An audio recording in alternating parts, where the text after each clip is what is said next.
It's the beginning of a new year and a lot of photographers record what's in my camera bag 2021 videos.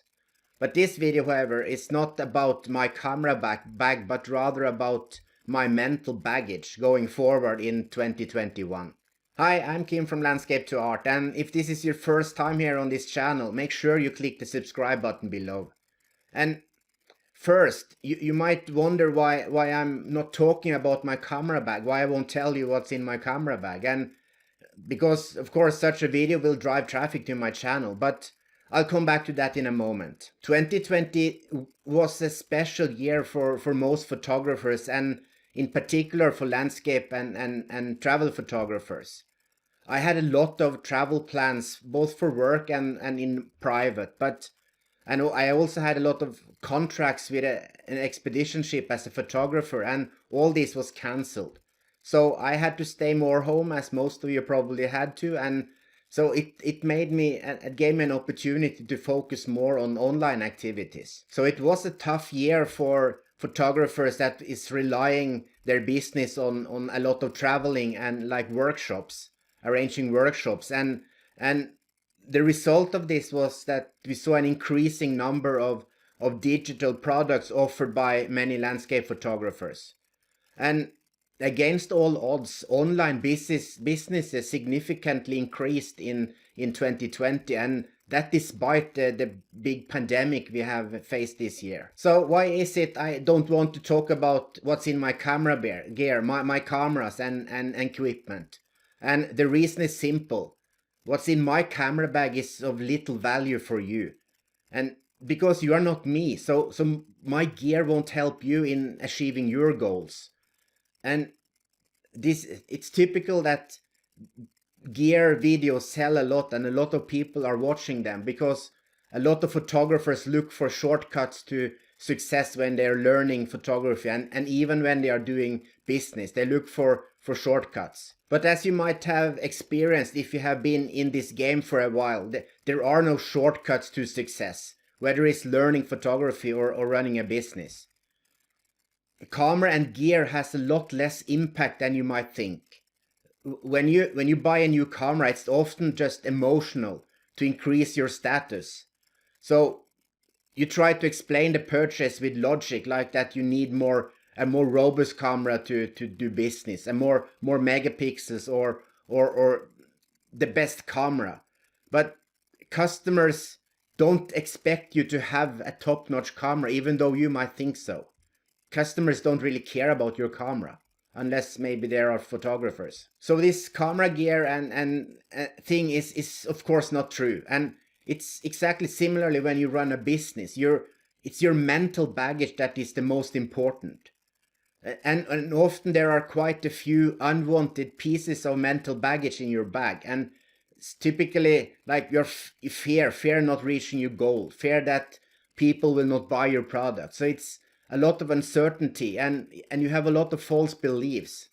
So replacing these are key to any successful business. You have to believe what you're doing. You must allow yourself to take risks, do things that you are not certain will work, but unless you try out things, you will not know if it's working or not.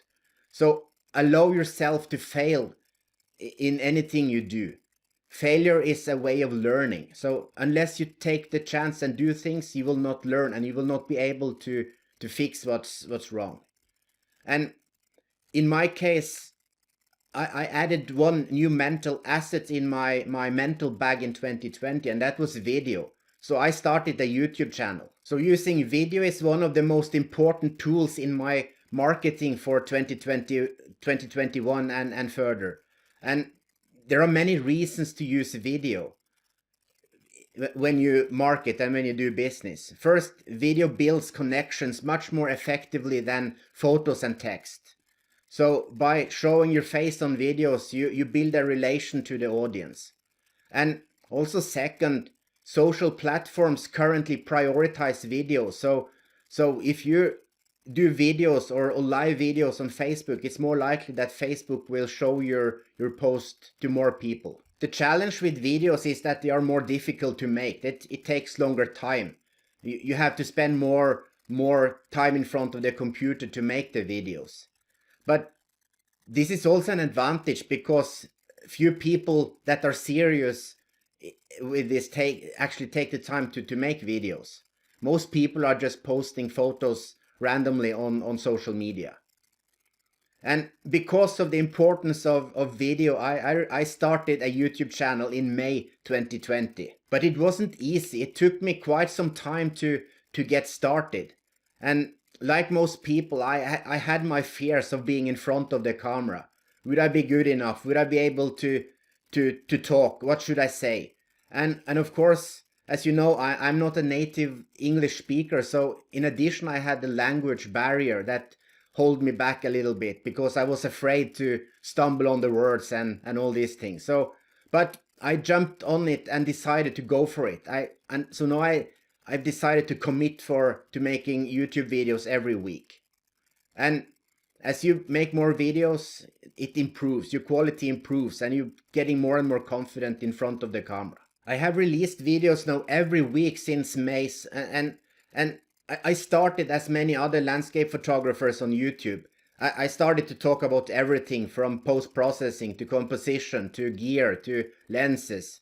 And because there is a huge interest in these topics on YouTube. There is a lot of people that want to learn landscape photography. As I released more videos, I saw a steady increase in subscribers and views.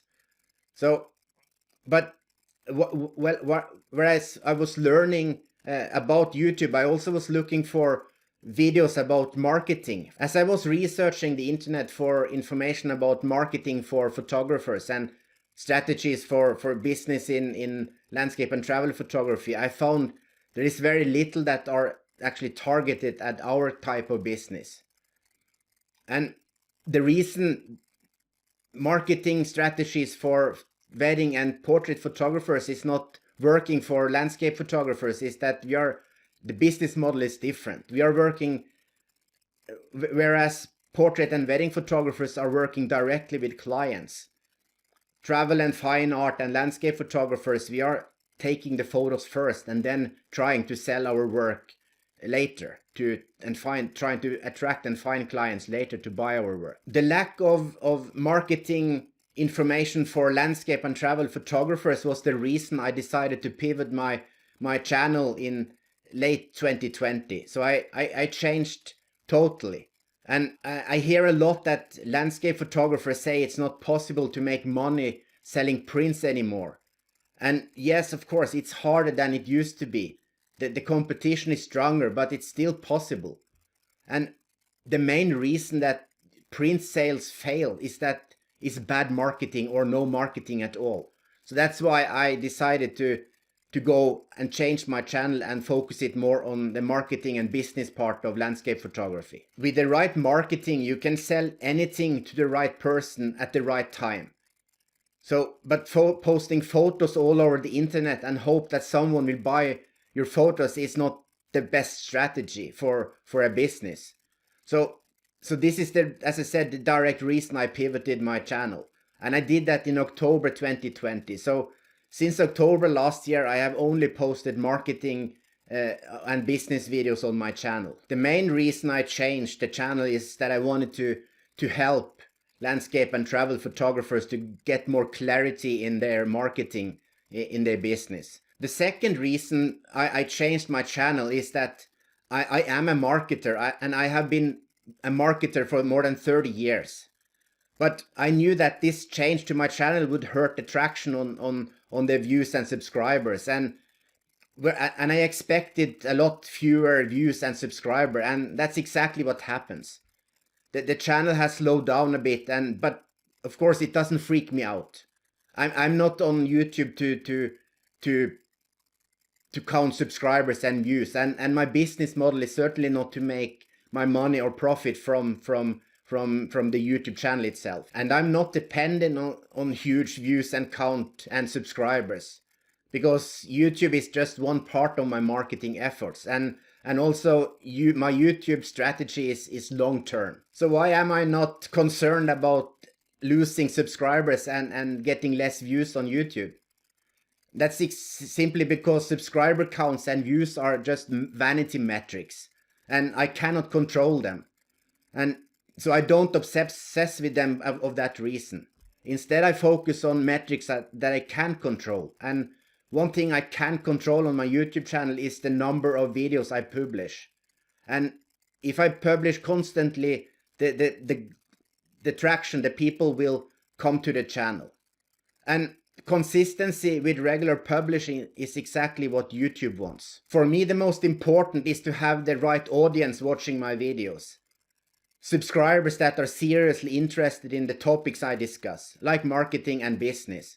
And I'm totally aware that most landscape photographers are not interested in these topics, and that's fine with me. There are of course a lot less photographers that are interested in the business part of landscape photography.